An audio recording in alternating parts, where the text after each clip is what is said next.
Hi అండి. నేనైతే చెక్కలు ప్రిపేర్ చేస్తున్నాను. చాలా టేస్టీగా, చాలా క్రిస్పీగా ఉంటాయి. నోట్లో వేసుకుంటే కరిగిపోయేటట్టు. ప్రాసెస్ అయితే చూసేయండి. అల్లం, పచ్చిమిర్చి, కరివేపాకు మిక్సీ వేసుకున్నాను. నేనైతే కేజీ రేషన్ బియ్యం తీసుకొని పిండి వేయించుకున్నాను. అందులో చిన్న ముద్ద వెన్నపూస వేశాను. అలాగే 50 గ్రామ్స్ పెసరపప్పు నానబెట్టుకొని వేస్తున్నాను. పచ్చిపప్పు కూడా వేసుకోవచ్చు. నేనైతే పెసరపప్పు వేశాను. అలాగే 3 టీ స్పూన్ల జీలకర్ర వేశాను.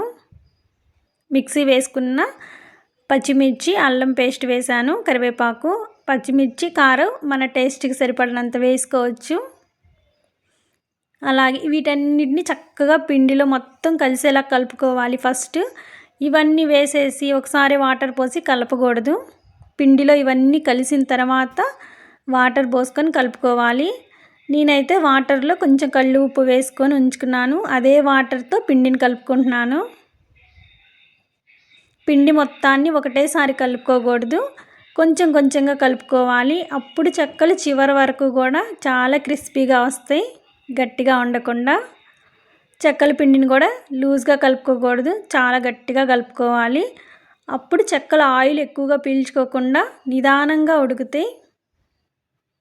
పిండి లూజ్ అయితే చెక్క వెంటనే తేలొస్తుంది, ఎర్రగా వెంటనే కలర్ చేంజ్ అయిపోయిద్ది, లోపలైతే ఉడకవు. చూడండి, ఇప్పుడు చాలా నిదానంగా ఉడుకుతున్నాయి. చెక్క నిదానంగా ఉడికితే చాలా టేస్టీగా ఉంటుంది.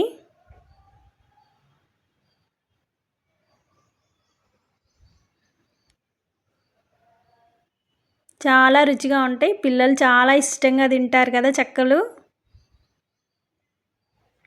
పప్పు అన్నంలో కానీ, పచ్చడి అన్నంలో కానీ నంచుకోవడానికి కూడా చాలా టేస్టీగా ఉంటాయి.